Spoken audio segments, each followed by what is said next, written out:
Welcome back, everyone. It's Jaws Munch here. Today, we're going to be taking a look at a replay where I'm going to be teaching you guys a special way of playing Armada that I have found called the triple transition. And I have found this to be extremely effective in certain scenarios where you are at a great advantage either in OS or in Chevron, and you are able to easily hold your front line.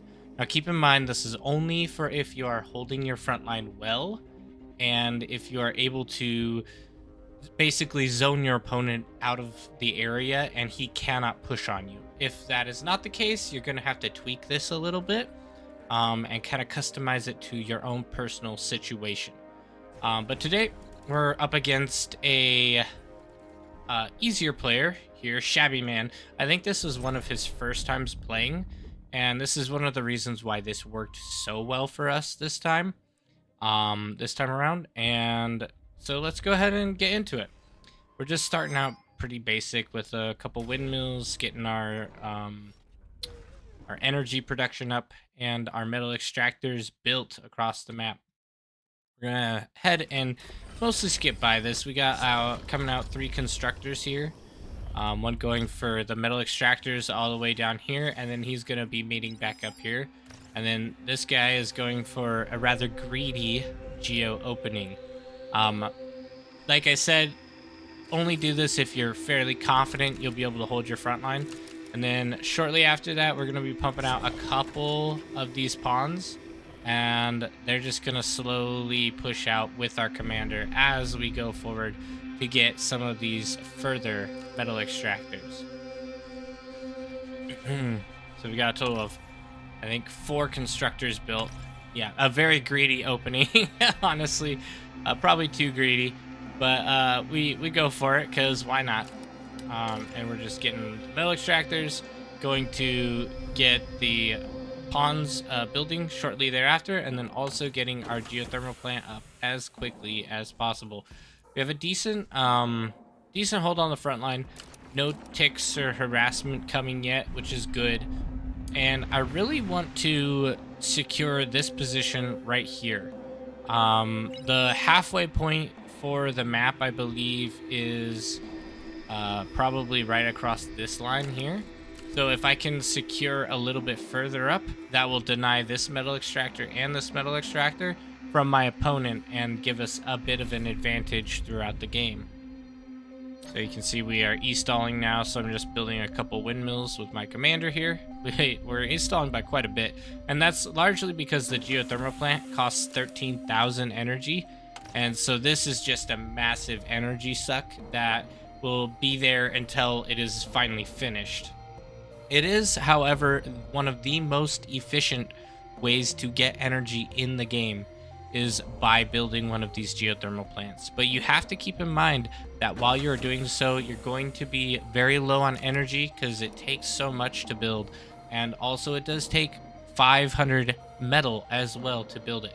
So going straight for one of these generally is a bad plan. It's a very greedy thing to do immediately. Now, probably around like 7 minutes into the game, 6 minutes into the game, you're probably in a good position where you can greed it without too much issue, because you already have all your metal extractors, you have a lot more metal at your disposal, and you're in a pretty good situation usually on the front line. But we went for the exceptionally greedy play. All right, and we're getting out 5 Rocketeers. I think we have a total of like 10 pawns or something like that, and 5 Rocketeers that we will be building at the front. Metal extractors being finished up right here, and you can see we've queued up a couple more. And we also have a constructor that is going to start heading all the way down to the front. I remember where he is. Maybe it's these guys. Yeah, these guys are going to head straight to the front after finishing some of these energy converters. We still haven't seen our opponent yet, and largely, like I said, that's because he's a rather new player. So we kind of get to abuse that a little bit. Anyway, so if for some reason you feel like there's a lot more pressure being put on you, then definitely adapt this strategy to that situation, you know? So don't be scared to build more pawns, more ticks, maybe a few more rocket bots. But the goal of this strategy is to limit the amount of metal you are putting out into your front line. That way you have the maximum potential that you can spend on your economy. Because as in a lot of RTSs, the more that you do now, the better it snowballs down the road when it comes to metal production, energy production, any type of resource production. All right, let's go ahead and keep going. Let these guys make their way down to the front. And we are going to be looking to buy a T3 or T2 unit, but it does not look like there's any available. So that means we're going to likely have to go and start our own T2, and that's what these guys are prepared for. We're going to end up building our own T2 because none were available to purchase. So we have decent metal storage, decent energy storage, and we are able to hold this line here. They end up pushing on us. Slow this down a bit. They end up pushing on us quite a bit, but we have pretty good advantage. We have the range advantage, and we've got our laser turrets set up here. Laser turrets have incredible DPS. They just are extremely fragile. So if you have units towards the front taking the damage and the laser turrets towards the back putting in the hits, you're going to be able to hold very easily with just a few laser turrets because they have such good damage per second at such low cost. So that was a really good situation for us. We have all of this metal now at our disposal, and then blue also helped kill the commander on the front as well. So we have all of their pawns dead that we can reclaim. We have a commander corpse that we can reclaim, and we also have our gauntlet going up on the front line. This is going to make this incredibly difficult for the opponent to push in at this point. So they're coming. They are going to reclaim, or basically take back the land and the metal. So I just want to degun as many of the as much of the metal as possible, really. You can see my commander is extremely low at 13, so we cloak and swing and dodge those missiles. And thankfully our gauntlet is now up, so we're going to zone them out of position at this point. And now my commander is safe and we can get this medal. That's the thing about Beyond All Reason. There's always so much going on. You just have to like pay really close attention and try your very best to grab everything that's happening all at once.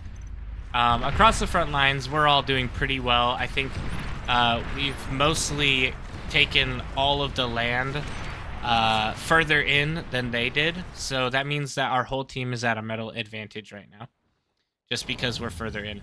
Okay, and back at base, we have started our T2, and we have plenty of metal stored up, so we aren't going to be metal stalled in any way, and we also have a ton of energy stored up as well. So we're in a very, very good position where we can afford to go T2, and this is a big thing about Bar. You have to learn how to transition where you are not stalling constantly. There are very niche circumstances where you have no choice to do that, but most of the time in Beyond All Reason, you should be stockpiling enough metal, stockpiling enough energy to easily go T2. And if you can't do that, you might want to wait a little bit and just take another look at your front line. Is everyone available to defend you while you go T2? Because it's a risky play to do.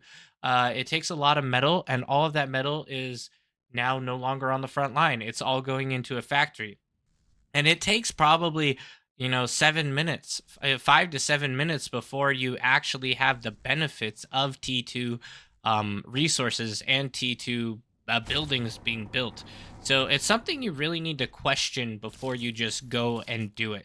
That's something I've seen quite often is newer players, they all choose to go T2 across the front line all at the same time, and they just get pushed in and destroyed. So keep that in mind. Be very cautious when going T2 that it is at the correct moment where you are able to still hold your front line. You have a good position. You've built something to zone your opponent away. You have metal advantage. You have troops on the front line able to defend. You're not in a risky situation. Risky T2s are very, very risky, you know, risky that all will fail. So we pull back our commander. He's already a bit low, so we figured might as well use his build power at this point. We've already captured all the metal. We have a secure front line, so we're going to use the build power from him to upgrade our metal extractors rapidly. And this is our first transition, is transitioning to T2 after solidly owning our front line. Our front line is ours, and there is no risk of it falling. No real risk, anyway. We have 2 constructors going out, upgrading our metal extractors. One in the backside, and we're going to share it with our allies so that they can upgrade their metal extractors as well. And then we're also pushing this constructor up here to get energy and metal extractors upgraded here. Now, T2 metal extractors are extremely valuable. Extremely valuable. I cannot overstate the amount of importance you should place in a T2 metal extractor. The only difference is the fact that they cost a bit more energy to actually run. So a standard metal extractor costs 20 energy to produce metal, whereas the advanced costs 20 energy to produce metal. So keep in mind, when you're building your T2 metal extractors, they are going to be extremely energy dense. Every single one is 7,700 metal. That's a lot of metal. So keep that in mind. You're going to be very hungry for energy the whole time. And that's where energy storage comes into play, because these increase your energy storage by 6,000. So when you're upgrading your metal extractors, there's a big zap of energy that is required. And these batteries that you can build will help absorb some of that energy for when your massive drain happens. And you can see even now our energy production is not quite keeping up. And that's because we're working on a advanced geothermal plant, which also costs massive amounts of energy, but it also gives us a lot of energy as well. So we're going to do a little cheeky play here. We transitioned into T2 and we figured let's go for something kind of memey, since we have someone who's a little bit worse at the game that we're laning against.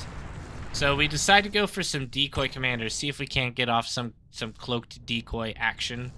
So that's a little bit memey. I wouldn't recommend doing that. I would recommend going for hounds or maybe some gunslingers, like 7 gunslingers or 10 hounds. Something like that is a lot more stable. This is kind of just a joke for the stream, so I don't recommend doing this.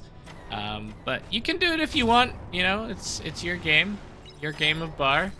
Do what you will. Anyway, these guys are just now finishing up, so we're going to be sharing these over to our ally. Now they are his, and that's something we should probably mention. If you want to share units with your ally, all you have to do is select the unit you want to share and then double click on the arrows next to his name. So there will be a list of arrows here. There will be arrows, metal, and energy. And if you double click on the arrows while having a unit selected, it will transfer that unit over to your ally to give them control of that unit. And that's really unique. A lot of other games don't really have an easy way of doing that. But in Bar, it is a strategy to help allies get a little bit further ahead with T2 especially. T2 is very powerful. And so I definitely recommend doing that when you have the chance and you're one of the first people on the team to go T2. Oh, we missed this big push. They ended up charging in to try to wipe us out, but we had enough grunts and pawns and rocket bots. We were able to stop the push, and along with our gauntlet, we were able to shut it down. So we have our decoy commanders coming in, and they're going to be eating all of this metal. And this is just what we would consider a metal feed. And that's one of the unique things about Bar, is when you push an opponent and do not do damage to them, like you don't destroy enough economy, then you're donating them all of your resources. So you have to be very cautious about how you push. If your push is not strong enough and doesn't have enough force to it, then it's a donation of resources to your opponent.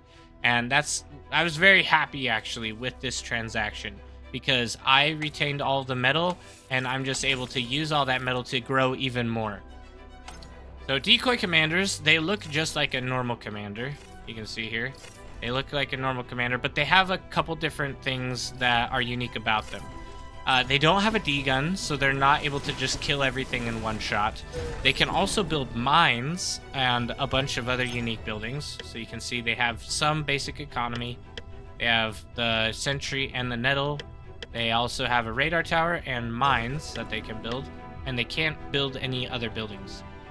They also are able to cloak, and they can move while cloaking very effectively.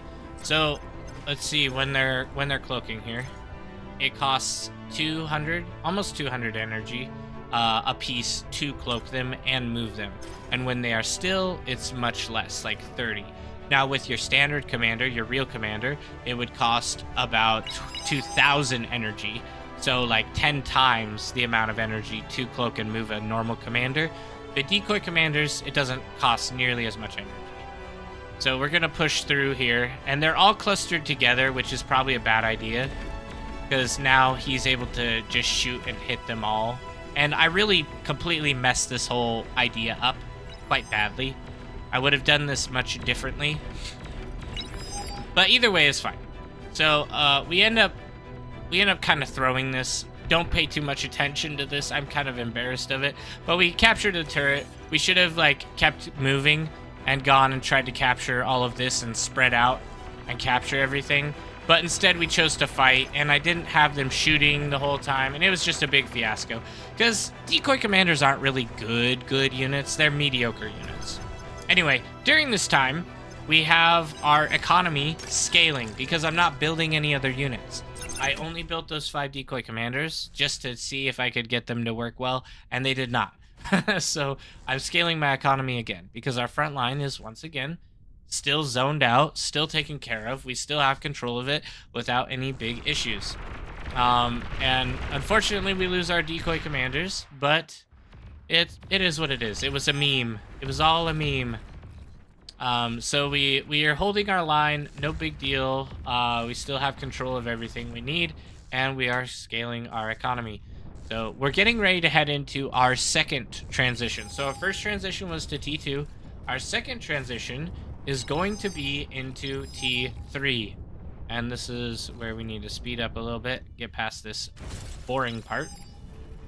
Here we go. This is where we have plenty of energy, and we begin scaling our build power significantly. So we have energy converters going up to match our new advanced fusion reactor. I usually recommend around 4 energy converters per fusion reactor you build.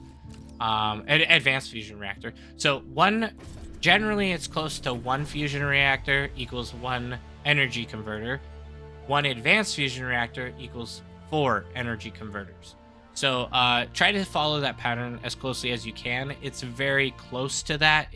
You might find that you still overflow a little bit of energy, and if that's the case, build a handful of extra energy converters as you scale your APHIS a few more times. But yeah, things are going well. We still have control. Like I said, a very casual game on our side. We're not really having to deal with pressure. If they started pressuring us, I'd probably build T2, crank out a couple hounds, make sure we maintain control of our front line. That'd definitely be recommended. And it is at this point where I determine we have enough energy and enough metal income to be able to go T3. So we're scaling back our area so that we can place the T3. Here we go, and we scale up our build power just a bit more. Checking our front line, and everything's going well. All right, now I want to explain this really quick. We have set a maximum unit amount that we wish to build. We are going to build 25 of these Marauders. We're not going to build more. We're not going to set it on infinite repeat. We're building exactly 25, and this is with intent. The 25 can go in and do a large amount of damage, and then after that damage is done, we will also be scaling our economy, so our front line will be clear, our economy will be scaled even larger, and our opponent will have to reset in order to correct any destruction that happens to them during this push. So definitely recommend this style of play. So we have tons of Marauders coming out, and we're just going to wait for them to finish up. All right, let's give this a minute. Finish up. We kind of started running out of metal, so they came out a little bit slower over time. There we go. I think that's the last one right there. Yep, last one. Okay, now another note is I am going to not push in yet until all the Marauders are up at the front line. Okay, so that means that I have time to make another transition. This will be our third transition, and the third transition is in the middle of the second transition. So I'm scaling my economy before pushing the Marauders in. This is very important. Before pushing the Marauders in, because you want your metal to be used while you're pushing. All right, so we have these guys grouped up. We have fusion reactor, energy converter, fusion reactor, energy converter, fusion reactor, energy converter. Scale, scale, scale. Okay, that's going to be happening the whole time while we micro these units in the front. So we're ready. And I think blue is going to ask us to wait for a second. And I wanted also to bring in my, where are they? My res bots. I want my res bots to come in as well, because I want to try to eat up as much of the metal that these guys kill as possible. I don't want my enemies to get all of that metal. So I am going to be focusing a lot on reclaiming as much of it as possible before the opponent has a chance to. So we're getting ready to go in here in a second, and we go. So my res bots are lining up, and I'm getting ready to say just reclaim everything. I want to reclaim in this area though. So I'm gonna wait. Res bots waiting. These guys have a command to go and wipe every base if that's possible. And now I can focus res bots a little bit more. And I tell them to just reclaim everything in the areas that I'm going to be fighting. So we wipe through pawns mostly. There would normally be a lot more resistance than this if you do it in your games probably, but they end up just surrendering at that point. Anyway, our third transition would normally be after this into a bombing run. Okay, so what we would do is we would build two to three aircraft facilities, T2 aircraft facilities, and build bombers out of one, fighters out of another, and then maybe a couple more fighters or bombers out of that second one as well. So you have 3 factories all pumping fighters and bombers, and then you can also do a mass bombing run or a mass fighter run along with that. And usually that will finish out the game completely. So your Marauders go in, wipe everything, the bombers come in afterwards and completely decimate anything that's left. So it's like it kind of feels like you're being attacked on 3 fronts essentially. So let me know in the comments if you guys have had a chance to do something like this or have planned transitions similar to this in your games. I know not all of them are going to be as easy as this one was for us, just because the stars aligned for us essentially, and we were able to get in a very easy win there. But let me know what you guys think of this video, and if you guys want to try it. And then if you have tried it, or after you try it, definitely leave a comment. Let me know how it goes for you, and I will see you guys on the battlefield.